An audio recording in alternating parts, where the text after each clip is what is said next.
Amahoro amahoro bwoko bw'Imana n'abasuhuje abaherereye hirya no hino ku isi. Yego bwoko bw'Imana, amahoro y'Imana nagwire muri mwe mubiheshejwe no kumenya Imana na Yesu umwami wacu. Rero bwoko bw'Imana ubasuza ni mugenzi wanyu bwoko bw'Imana Sibomana Anastase. Turi muri wa mwanya w'ikiganiro tumenye amateka mwiyobokamana, ikiganiro kinyura kuri Irera TV1 buri munsi bwoko bw'Imana. Rero twongeye guhurira aho dusangirira byinshi cyane, dore yuko binezeza kandi ari iby'ibyishimo gusangirira hamwe ibitwubaka cyangwa ibitwungura ibyo tugomba kunoza nk'ubwoko bw'Imana, dore ko iwacu ari mu bwami bw'Imana. Niyo mpamvu duhore ishyaka ryacu ari iryo gushaka kunoza iby'ubwami bw'iwacu bushaka, cyangwa icy'Imana Data twese wateguye ubwami ashaka. Rero ubwoko bw'Imana, dore ko kubw'ishyaka n'umuhate uba mu bwoko bw'Imana, niyo mpamvu iyo tugiye kungurana byinshi cyane biduhugura, bidufasha mu cyo tugomba kunoza nk'ubwoko bw'Imana ku bigendanye n'icy'Imana ishaka. Tugira kwandika icyo twiga cyose, yaba turi mu materaniro, twaba turi kuri uyu murongo wa Irera TV1 n'indi mirongo itangaza ubutumwa bwiza bwa Yesu Kristo uko buri, turandika kugira ngo nyirizina uyu mwanya dufite tutawupfusha ubusa. Iyi minota dufite, aya masegonda, aya matsirise dufite tutapfusha ubusa, tube twabasha kwiga byinshi kandi mu gihe gitoya, no kubifata mu mutwe bitworohere mu gihe gito, no kubishyira mu bikorwa, tuze kubishyira mu bikorwa ari uko twabanje kubisobanukirwa. Rero ubwoko bw'Imana, n'ubundi tugiye kurebera hamwe amateka yaranze iyi tariki mu buryo bw'iyobokamana, iyi tariki ya 13 z'ukwezi kwa mbere mu mateka yatambutse muri iyi si. Tugiye kurebera hamwe rero incamake y'amateka yaranze iyi tariki, ariko nk'ubwoko bw'Imana muzi yuko duterwa ishyaka no kwiga ijambo ry'Imana. Yego niyo mpamvu ikiganiro cyose twagira cyangwa imiganirire n'abandi, cyangwa mu buzima twaba turimo, ibyo twaba turimo gukora byose, kuri buri kintu, buri hantu, buri gihe, duhoza umutima ku by'iwacu mu ijuru, tukareba ku ijambo ry'Imana icyo bidusaba gukora. Rero ku buryo bw'incamake tureba aya mateka yaranze iyi tariki ya 13 z'ukwezi kwa mbere. Muri aya mateka turumvamo umuyobozi mukuru w'itsinda ryahamyaga ko bakora iby'Imana ishaka, washimangiraga iby'ubutatu. Kandi muri kino kiganiro tumenye amateka mwiyobokamana, turumvamo ukuri ku bigendanye n'ubutatu, cyangwa nyirizina ubutatu icyo ari cyo. Yego nk'ubwoko bw'Imana tuzi yuko intego yacu, kandi tunasobanukiye yuko intego yacu ari ukumenyekanisha ukuri kw'ijambo ry'Imana ariyo Data wa twese, ndetse by'umwihariko kumenyekanisha inzira y'ukuri ijya mu bwami bw'Imana ariho iwacu. Rero byumvikane, ntabwo warangira abantu ahantu utazi, cyangwa warangira abantu ahantu udafite amakuru, cyangwa utazi inzira yabagezayo. Niyo mpamvu utangaza ubutumwa bwiza uko buri, n'ubundi nawe aba ari ubwoko bw'Imana, kuko icyo aba agamije ni icyo aba agendereye, ari ukumenyekanisha aho hantu ku bwami bw'Imana nyirizina. Hari n'ushobora gutangaza amakuru nyayo, cyangwa gutangaza inzira ijya mu bwami bw'Imana we atazanajyayo, kubwo kuhamenya, kubwo yahumvanye abandi, kubwo yahumvanye ba nyiraho. Icyo gihe ayo makuru akaba yazi, nubwo atashyize mu bikorwa, nawe akaba yayamenyesha abandi, ariko nyirizina akaba yabamenyesha ariko atazagerayo cyangwa atazajyayo. Rero icyo turimo kureba nyirizina nk'ubwoko bw'Imana ni ukuri icyo ijambo ry'Imana rivuga tukagishyira no mu bikorwa. Yego uwo mwanya ngira ngo nyirizina nk'ikiganiro twumvishe, cyangwa inyigisho twumvishe, kuko bari y'igiciro, icyo gihe bidusaba kuyishyira mu bikorwa ako kanya, ndetse tukabimenyesha n'abandi kugira ngo nabo badacikanwa. Reka turebe nyirizina ku buryo burambuye, ko tutageraho uburyo burambuye turibaza tuti abantu babayeho mu gihe cy'amateka bakoraga iby'Imana ishaka, ariko mu gihe dusanze barakoraga iby'Imana ishaka byemejwe n'igitabo cya Bibiliya, dore ko ari dusanga imvugo y'Imana, natwe tubigiraho, ariko dusanze babibusanya n'iki ijambo rivuga muri Bibiliya. Icyo gihe tuva mu kinyoma cyabo kugira ngo tubashe kubahiriza icyo Imana Data wa twese ishaka kuri twebwe nk'ubwoko bw'Imana. niho twari tubonye yuko muri aya mateka n'ubundi tugiye kurebera hamwe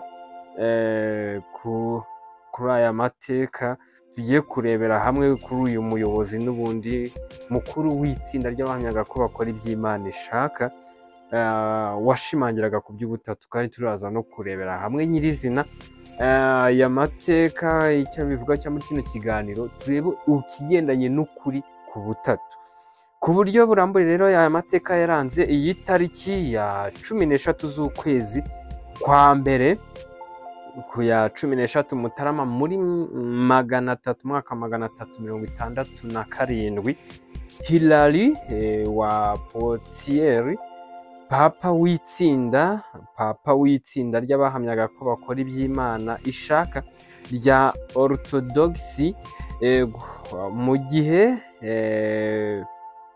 mu bihe bya arianisme. Iyi tariki ya 13 z'ukwezi kwa mbere muri 367 niyo tariki yapfiriyeho. Ibyo yanditse ku butatu n'umuryango we w'abafatanyabikorwa barwanya Ariane byagize uruhare runini mu kurwanya ubuyobe, ariko byamugizeho ingaruka zimugeza ku rupfu nyirizina. Ibyo bikorwa byo kurwanya ubwo buyobe si byo nyirizina byamugejeje ku rupfu. Amateka twatangarijwe n'urubuga rwitwa christianitytoday.com. tugiye kureba icyo Bibiliya ivuga kuri iki kigendanye n'ubu butatu nyirizina uyu yavugaga cyangwa yashimangiraga kuri ibi ngibi yanditseho. Yego, tugiye kureba ku bigendanye n'ubutatu icyo Bibiliya ibuvugaho. Ese y'abantu barimo bavuga ngo ubutatu, Imana Data, ni Imana Mwana, ni Imana Roho Mutagatifu, turaza kureba ubundi Bibiliya bivugaho iki. Ese ayo magambo hari ahantu bigaragara yuko bayasoma? Ariko iyo turebye mu byanditswe muri Bibiliya dusanga Imana naho itwereka ijambo ubutatu bwera cyangwa ubutatu butagatifu, aho bamwe babyitira ubutatu butagatifu, ubutatu bwera. Icyo gihe urasanga iyo ugiye kureba mu byanditswe usanga Imana nta kintu yabitubwiyeho by'ubutatu bwera, ahubwo hari ijambo bagoreka cyangwa bashobora kuba bagenderaho begamiraho cyangwa bishingikiriza kandi babusanya n'ikisobanuro cyaryo. Iri jambo tubona muri Matayo, mu butumwa bwiza bwa Matayo ibice 28 ku murongo wa 19 havuga ngo nuko mugende muhindura abantu bo mu mahanga yose abigishwa, mubabatiza mu izina rya Data wa twese n'Umwana n'Umwuka wera. Hano nyirizina iki jambo ririmo kwerekana nta butatu burimo muri rino jambo. Tujye tukurikirana tunarebe nyirizina impamvu y'ikintu runaka gikoreshwa. Buriya twinjiye ku ijambo ryitwa ubutatu uruherekane mu mateka aho ryagiye rituruka, uraza usanga nyirizina nta hantu bihuriye n'Imana nyirizina yashakaga kuba yamenyesha ubwoko bwayo.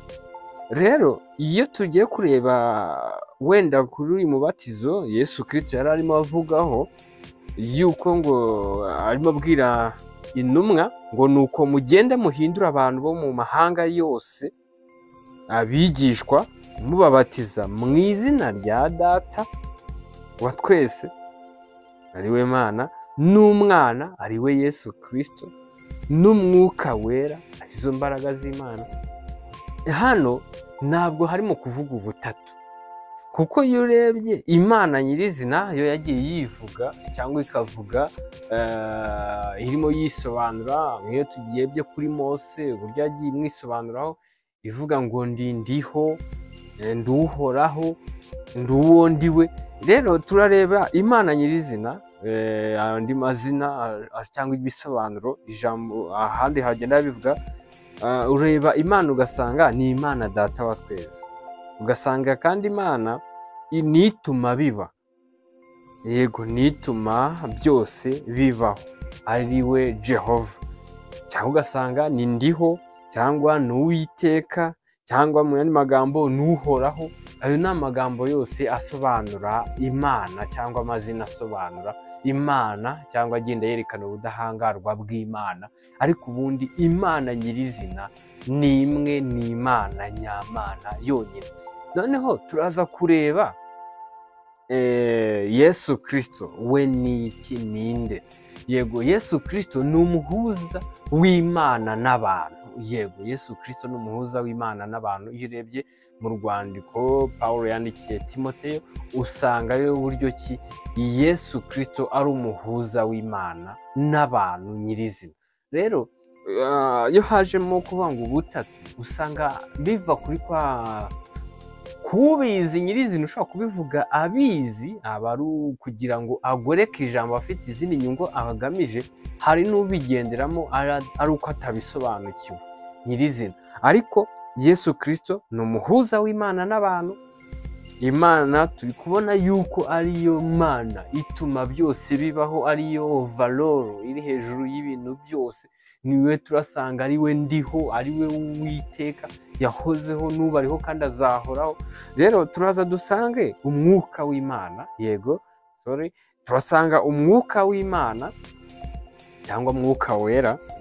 Yego, ni imbaraga z'imana zikorera mu bantu bamaze cyangwa bamaze kwizera Yesu Kristo nk'umucunguzi wabo, cyangwa n'abantu, cyangwa ni imbaraga z'imana zikorera, yego, mu bamaze guhuzwa n'imana bikozwe na Yesu Kristo, dore ko ari we muhuza w'imana n'abantu.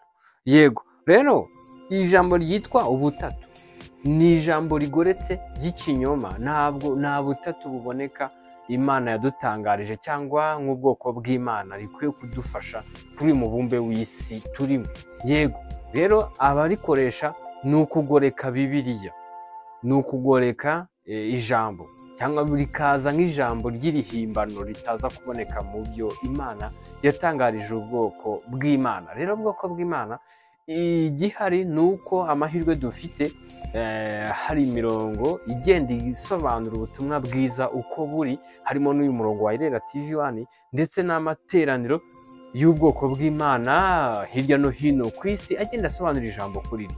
Ariko nyirizina abantu barimo kugoreka ijambo ry'Imana, barimo kuzana amahimbano bitewe n'inyungu zabo baba bagamije ku giti cyabo, atari ukugira ngo basobanure nyirizina icyo Imana ishaka ko batangaza. Rero ubwoko bw'Imana twishimire kandi tunezerwe yuko turimo kubona uburyo bwo kuganira ku ijambo ry'Imana mu buryo bwuzuye.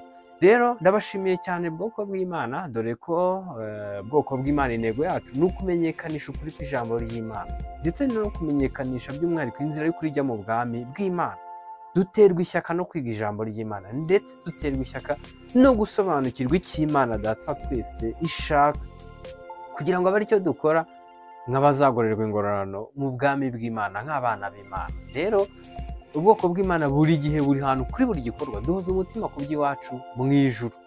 Nihuza gusanga n'ubundi nk'ubwoko bw'Imana cyangwa n'abandi, uraza gusanga ikintu hari igihe kirekire mu buzima bwawe, ugatanga n'imbaraga n'ubutunzi kubw'intego y'icyo kintu. Icyo kintu nicyo Mana yawe, cyangwa icyo kintu nicyo kiraza gusobanura Imana yawe iyo ari yo. Ndabashimiye, amahoro y'Imana n'ubuntu bw'Imana bigwire muri mwe, mubiheshejwe no kumenya Imana na Yesu umwami wacu. Murakoze cyane.